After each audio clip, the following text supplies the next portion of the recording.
Nggak jalan.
nih kawan-kawan sadonyo.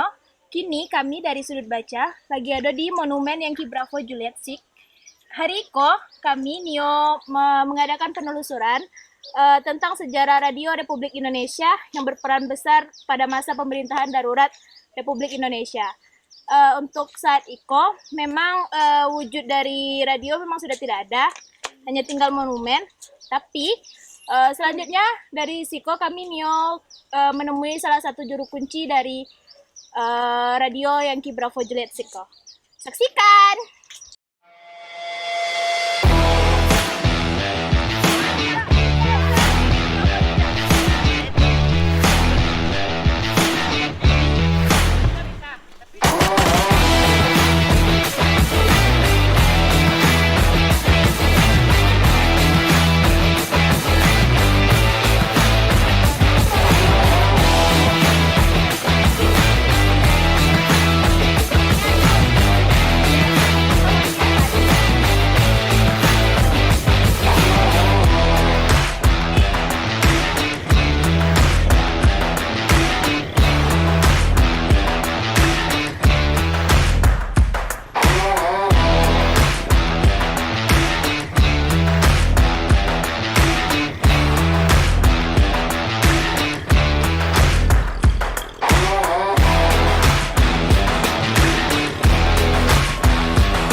Kalau penelusuran Bogi mana penelusuran Irma?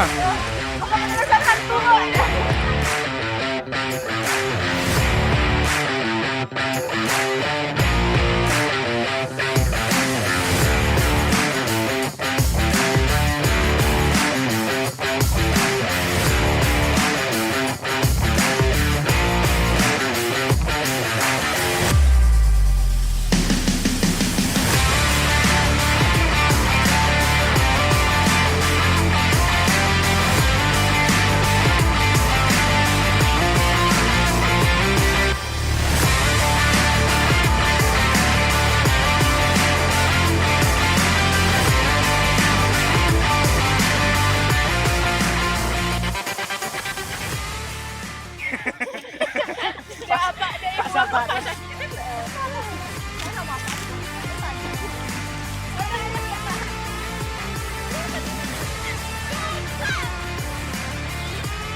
Persembahkan untuk kita semua. Happy. Allah itu. Allah itu.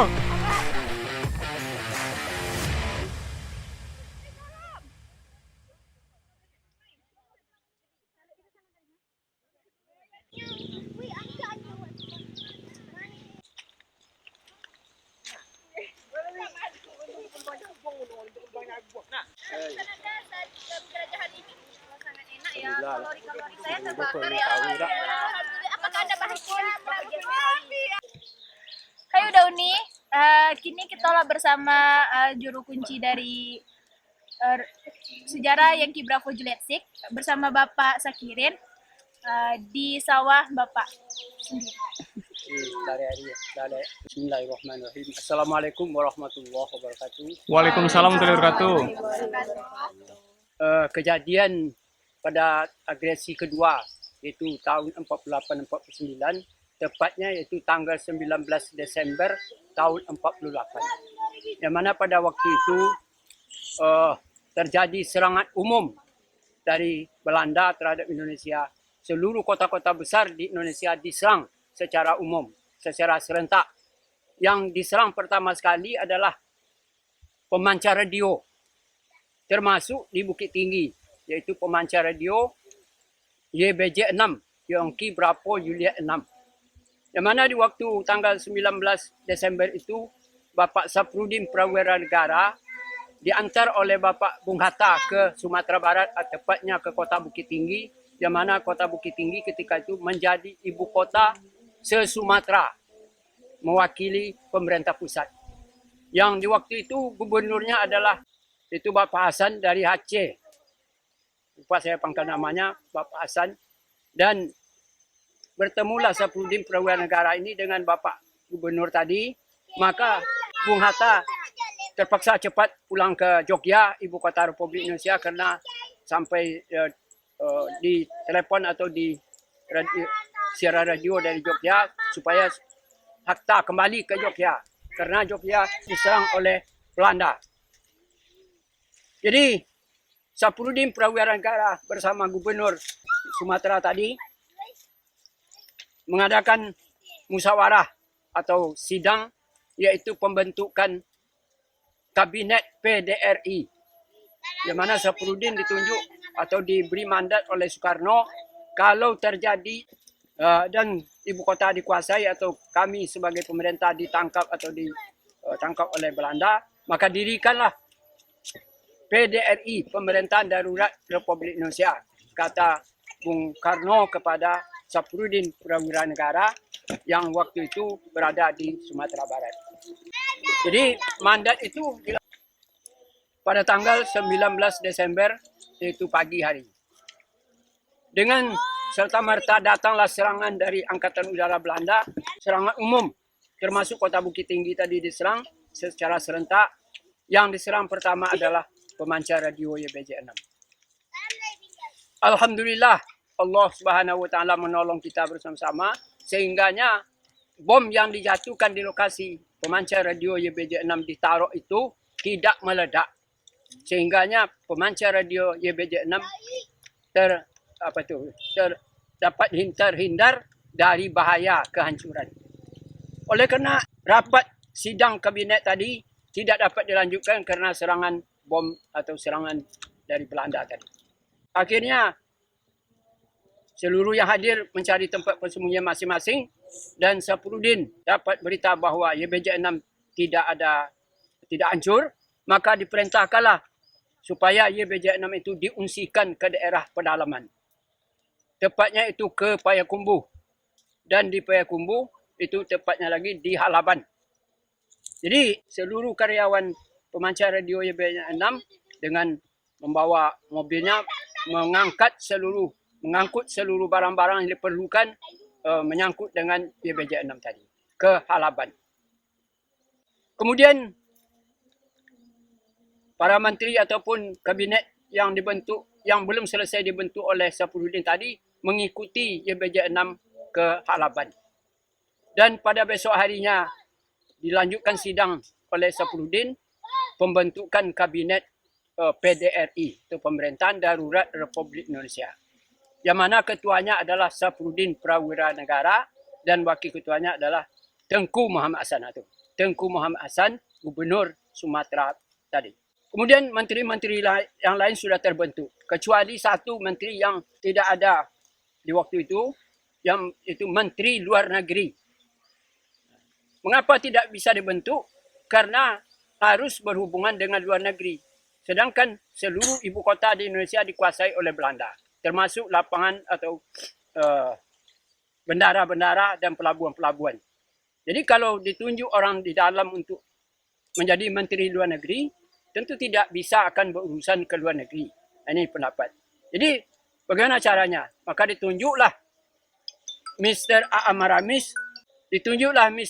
Maramis menjadi Menlu PDRI. Mengapa ditunjuk? Karena di waktu itu Mr. Maramis bersama Sudarsono berada di India, yaitu di New Delhi, India, menghadiri konferensi Pan Asia. Jadi itulah ditunjuk oleh Safruddin, dibuatkan SK-nya, yang mana Maramis ditunjuk sebagai Menteri Luar Negeri PDRI.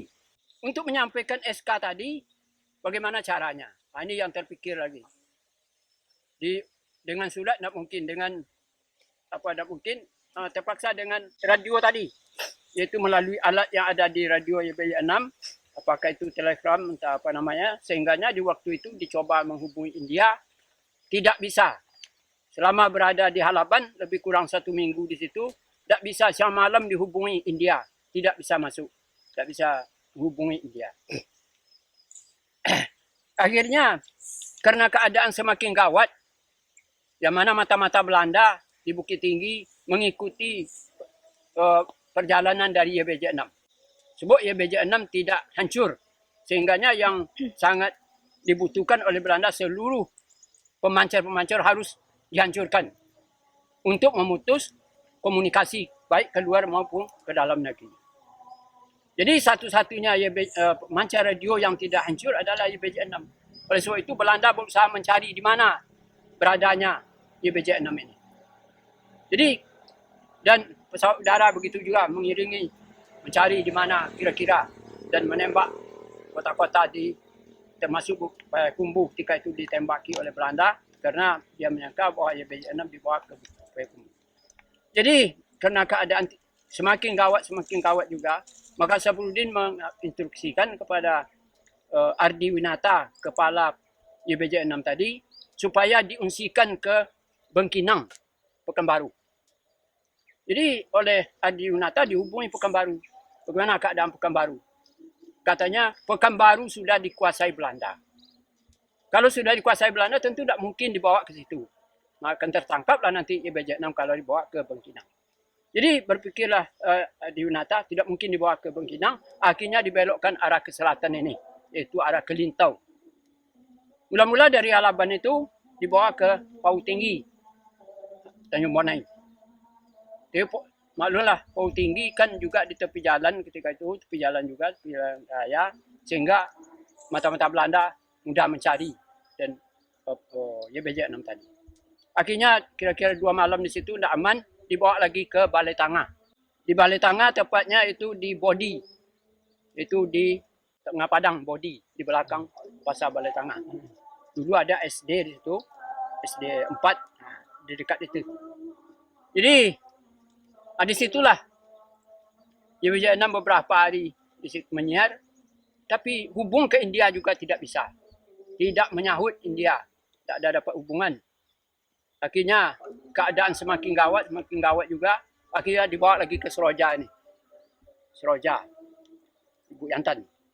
Yaitu di Palualai tepatnya. Simpang 4 itu masuk ke dalam. Di Surau Palualai itu? Surau Palualai. Masuk ke dalam. Bukan di surau itu. Tapi ada di kebun coklat itu ada rumah kecil dulu. Sekarang tidak ada lagi. Di situlah YBJ6 diinapkan selama beberapa hari. Dari situ dicoba juga menghubungi India. Tidak juga menyambung. Tak ada yang menyahut.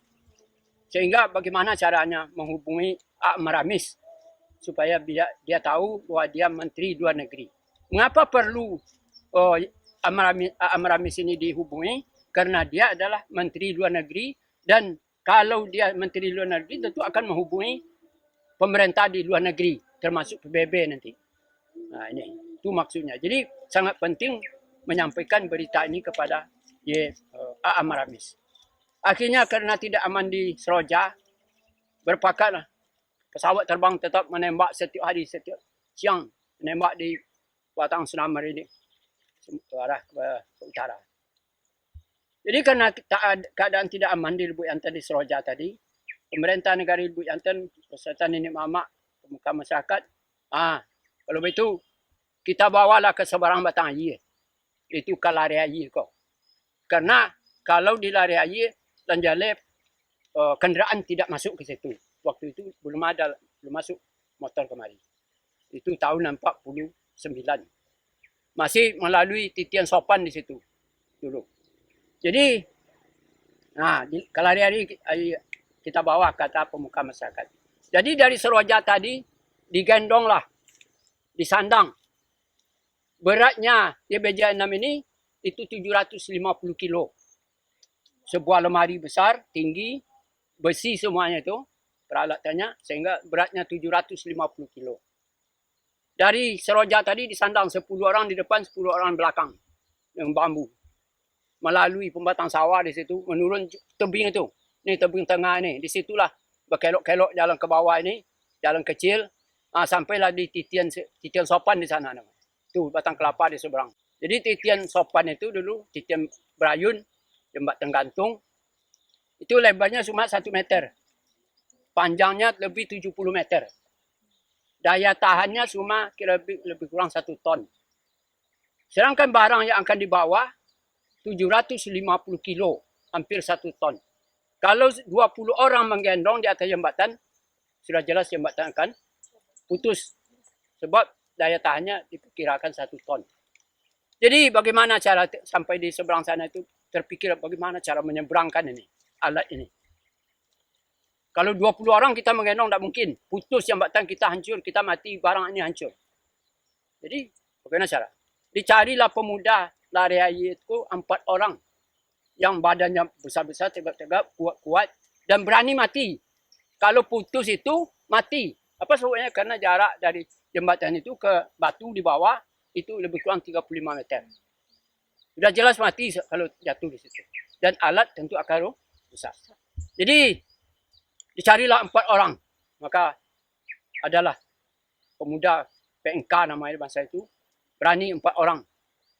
Bagaimana cara menggendong 4 orang itu tidak mungkin. 750 kilo. Maka diberilah petunjuk oleh salah seorang itu Datuk Ampek namanya kalau kini kan Wali Jorong. Datuk Ampek Sifat Balang. Pakai bambu. Pangkal bambu itu kan besar kuat itu. Diberi semeter-semeter 4 buah dibuat. Diletakkan di belakang 1 begini. Di depan ni 1, jadi 2. Itu digeser. So bambu ni bulat, tentu dia bisa berputar. Jadi yang 2 di muka menarik, yang 2 di belakang menolak. Begitu diansur-ansur terus. Habis ini disambung lagi, pasang lagi alat 2. Sampailah alat itu ke seberang sini. Begitu orang dulu berjuang untuk menyeberangkan alat YBJ6 itu. Sampai di seberang, saya waktu itu umur 6 tahun juga melihat dengan mata kepala saya sendiri itu menyeberangkan alat. Kami yang melihat memaki. Kalau jatuh itu mati. Untunglah Allah SWT menolong, selamat sampai di sini. Dan dari situ digendonglah kembali 20 orang sampai ke rumah Inyek Soma namanya. Yaitu di kebun durian. Tadi anak-anak situ ya. Tempat YBJ6 itu. Sekarang ada monumen di sana. Ke sana dibawa dulu. Dan dari situlah dulu menyiar ke India. Karena di situ lamanya lebih kurang 3 bulan. Januari sampai Maret 49. Jadi karena lama di situ bisa menyiar siang malam ke India. Akhirnya pada tanggal 25 Januari dapatlah hubungan dengan India. Maka diterimalah berita itu oleh Maramis bahwa dia ditunjuk sebagai Menlu PDRI. Selesai Konferensi Pan Asia bersama dengan Nehru, Perdana Menteri India, dia berangkat ke PBB untuk menyatakan bahwa Indonesia masih ada. Itu. So, Belanda mengatakan bahwa Indonesia tidak ada lagi. Soekarno-Hatta sudah ditangkap, ibu kota sudah dikuasai. Kemana Bung Hatta dan Soekarno ditangkap itu dibawa ke dipenjarakan di Bangka Belitung. Di sana dikurung. Dan semua ibu kota sudah dikuasai oleh Belanda. Jadi Belanda menyatakan bahwa Indonesia tidak ada lagi. Tapi dengan datangnya Maramis ke Amerika, ke PBB New York, menyatakan bahwa Indonesia masih ada. Ini saya Menteri Luar Negerinya. Nih, itu kata Pak Maramis. Akhirnya PBB mengakui dengan berdasarkan utusan PBB ke Indonesia dengan secara cepat. Itu setelah dia dapat berita bahwa Indonesia memang masih ada. Itu akhirnya pada tanggal 26 September tahun 49 diadakan konferensi meja bundar di Den Haag, Belanda. Menyerahkan pemerintahan dari Belanda ke Indonesia kembali. Itulah. Jadi setelah dapat hubungan itulah baru Indonesia kita kembali merdeka sepenuhnya. Jadi Safrudin Perwira Negara itu sebagai PDRI, Presiden PDRI hanya menjabat sementara 7 bulan. Kemudian dia di bulan Juli kembali ke Jogja dan menyerahkan mandat kembali kepada Soekarno. Bahwa mandat yang saya berikan sudah saya laksanakan. Sekarang kita sudah kembali merdeka, bebas dari penjajahan. Diserahkanlah kekuasaan kembali kepada Belanda. Kepada Soekarno oleh Safrudin Prawira Negara. Semenjak itu Soekarno-Hatta kembali menjadi kepala pemerintahan. Itulah perjuangan dari YPJ 6 ini, dan YPJ 6 dari sini itu dibawa ke daerah Sumpur Kudus. Sumpur Kudus kemudian selantai dengan secara estafet sambung menyambung gitu sampai Desember 49 sampai di Halaban kembali. Akhir Desember. Dan dalam bulan Januari, awal Januari berangkat ke Bukit Tinggi, kembali dibawa ke Bukit Tinggi, dan sekarang bangkainya masih ada itu di Museum Perjuangan Atas Nama Republik YPJ 6. Itulah perjuangan daripada pemancar radio yang membela negara. Jadi oleh Bapak Presiden kita yang Yang ke-6, Bapak SBY, itu sudah dikeluarkan Kepres nomor 28 tahun 2006 menyangkut dengan Hari Bela Negara. Setiap tanggal 19 diperingati sebagai Hari Bela Negara.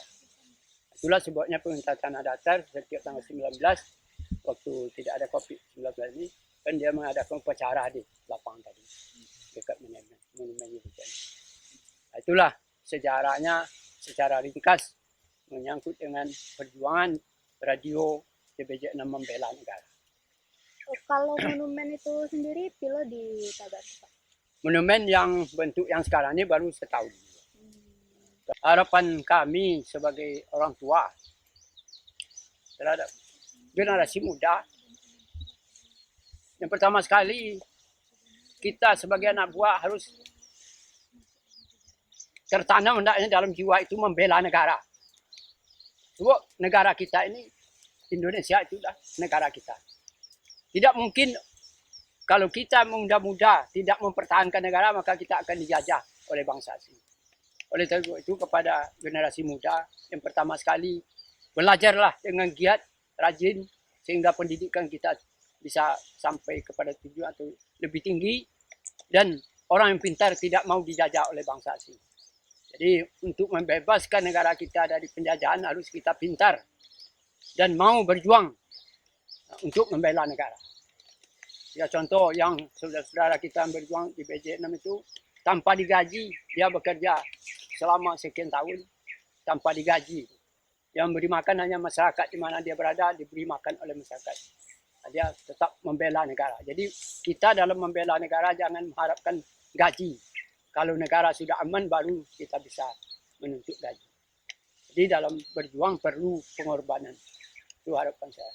Jadi kepada generasi muda, ini hendaknya cinta negara itu harus kita tanamkan dalam hati kita. Terima kasih Pak lah bagi tahu informasi tentang sejarah Ko. Mudah-mudahan kami yang belum tahu kok jadi tambah tahu. Kami pun bisa nyebar ke kawan-kawan yang lain. Kami dari Sudut Baca, terima kasih informasi Pak tuh sangat bermanfaat. Semoga kami bisa mudah-mudahan kami bisa membangkitkan jiwa-jiwa remaja untuk bela negara ke depannya. Pak, Terima kasih. sudah Makan aja. Makan lah guys, makan guys. Sama. Tak sama boleh dia kan. Ayolah, Pak. Tak buka lah. Sama. Oke. Pani bagi. Ayo kita berbagi Kak Pani. Nyo di Pak, makanya disablinnya ke awak. Ya. Temui dulu lah Pak Sakirin di situ dulu gitu kan. Ya.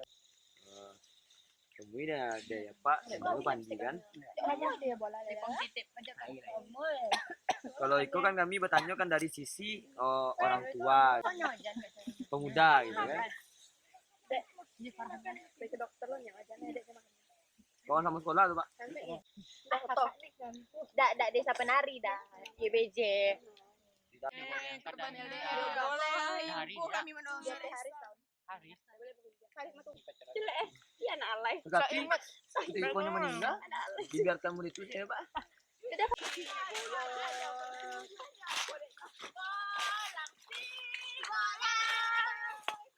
Si bocah bertualang kuat kakinya